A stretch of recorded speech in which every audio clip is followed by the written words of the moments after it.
dan gue Gai yang akan menemani kalian selama 5 menit ke depan. Pada episode kali ini kita akan membahas tentang 2 hari raya tambahan. Tunggu dulu Tak. Untuk episode kali ini kita ditemani oleh penatua kita loh, yaitu penatua Ira Natali. Nah, tunggu apa lagi nih? Ya langsung aja kita tanya ke teman-teman. Menurut mereka, apa saja sih 2 hari raya tambahan di Mesianik? Dan mengapa kita harus merayakan 2 hari raya tambahan selepas kita sudah merayakan 7 hari raya yang sudah ada?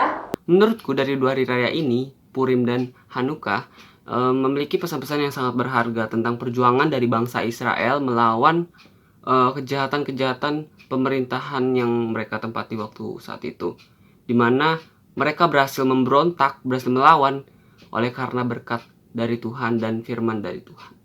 Untuk 2 hari raya itu sebenarnya tidak diwajibkan oleh Tuhan untuk bangsa-bangsa. Tapi Israel melakukan itu karena memang sangat relate kan dengan mereka. Nah, kita sebagai bangsa-bangsa sudah diantarkan kepada Israel, bolehlah kita merayakan itu juga. Dan memang dari 2 hari raya itu ada makna rohaninya juga. Jadi nggak salah buat kita melakukan 2 hari raya minor tersebut. Di hari raya Purim itu sebuah peristiwa pembebasan bangsa Israel dari cengkeraman hukuman mati dari Haman. Nah, itu berasal dari puasa-puasa orang Israel pada saat itu dan juga merupakan berkat dari Tuhan. Itu dia pendapat dari teman-teman Youth GKI. Nah, untuk lebih jelasnya lagi, kita tanya langsung yuk ke Tante Ira. Shalom, shalom. Hai, apa kabar guys? Pastinya semua baik-baik saja di dalam Yesus HaMasiah. Amin.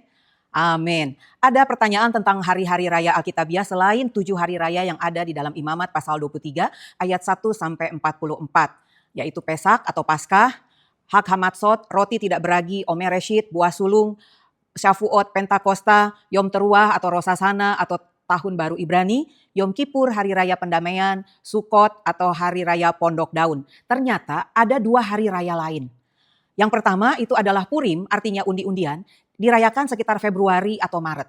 Dan yang kedua itu Hanukkah, dirayakan sekitar November atau Desember. Pertanyaannya sekarang adalah, apakah Gereja Kehilat Mesianik Indonesia atau GKMI merayakan kedua hari raya tersebut? Bukankah kedua hari raya tersebut lebih ditujukan kepada bangsa Yahudi? Yuk kita lihat sejarahnya dulu ya. Yang pertama itu adalah Purim. Purim mengingat pembelaan dan perlindungan Tuhan kepada bangsa Yahudi yang ada di Persia, yang direncanakan untuk digenosida oleh Haman, Perdana Menteri Raja Ahasveros yang sangat membenci Yahudi. Meskipun tidak sekalipun nama Tuhan disebut, tetapi kita bisa melihat karya penyelamatannya begitu nyata dan luar biasa. Tangan Tuhan yang kuat menyelamatkan umat pilihannya melalui Esther dan Mordekhai. Bangsa Yahudi yang seharusnya dibunuh berbalik melawan musuh-musuh mereka dan menang.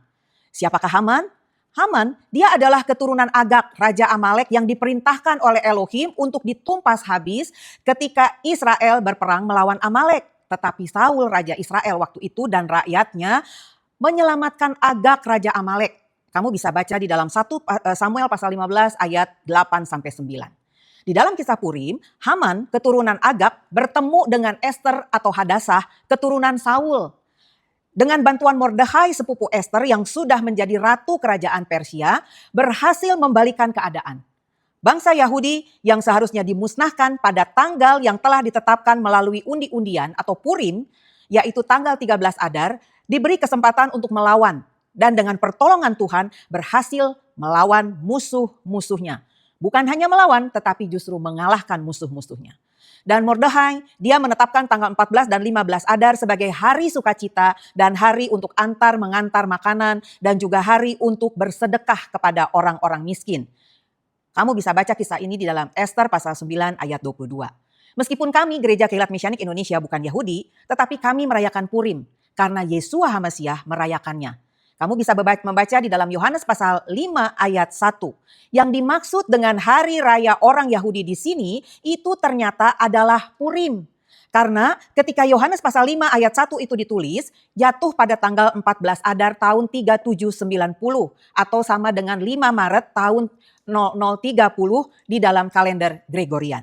Itu kisah tentang Purim. Sekarang kita masuk ke yang kedua yaitu Hanukkah. Hanukkah adalah hari raya yang jatuh pada musim dingin dirayakan setiap tahun pada tanggal 25 Kislev sekitar November atau bulan Desember. Ini juga merupakan kisah bangsa Yahudi yang mempertahankan keunikan mereka sebagai bangsa pilihan Elohim yang menyembah Tuhan. Pencipta langit dan bumi di tengah-tengah bangsa penyembah berhala dan menghidupi Torah sebagai pedoman hidup kudus adalah Antiochus Epiphanes yang dijuluki Epimanes, artinya gila, raja Yunani yang menguasai Israel saat itu memaksa bangsa Yahudi untuk menyembah dewa-dewa mereka dan melanggar perintah atau mitzvot di dalam Torah tentang makanan kosher. Mereka juga dilarang berdoa, dilarang belajar Torah, dan juga dilarang memakai talit. Dan mereka juga, Antiochus Epiphanes, mencemari bait suci dengan mendirikan patung Zeus, mempersembahkan korban babi, dan mengganti minyak zaitun untuk menyalakan menorah dengan minyak babi. Di bawah pimpinan Matatias, seorang imam di Modiin, bangsa Yahudi melawan. Dan kepemimpinan Matatias ini diteruskan oleh anaknya yang bernama Yudah Makabe. Dan apa yang terjadi dengan jumlah pasukan yang kecil dan tentunya dengan pertolongan Elohim, bangsa Yahudi mampu mengalahkan tentara Yunani yang lengkap perlengkapannya dan juga berjumlah besar. Dan bangsa Yahudi akhirnya membersihkan bait suci, merobohkan patung, dan mengadakan pentahbisan ulang, bahasa Ibraninya itu adalah Hanukkah, pada tanggal 25 Kislev. Kisah Hanukkah mengajarkan kita untuk meletakkan Adonai Elohim dan Torahnya di atas segalanya. Ketika kita setia, Tuhan yang Maha Setia akan menolong dan memberkati kita. Kami Gereja Kehillat Mesianik Indonesia merayakan Hanukkah karena Yeshua HaMasiah merayakannya. Kamu bisa membacanya di dalam Yohanes pasal 10 ayat 22 sampai 23.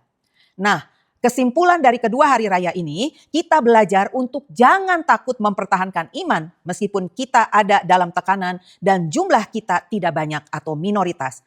Karena ketika kita taat dan setia, Adonai Elohim, Panglima Bala Tentara Sorga, akan berperang untuk kita dan menang.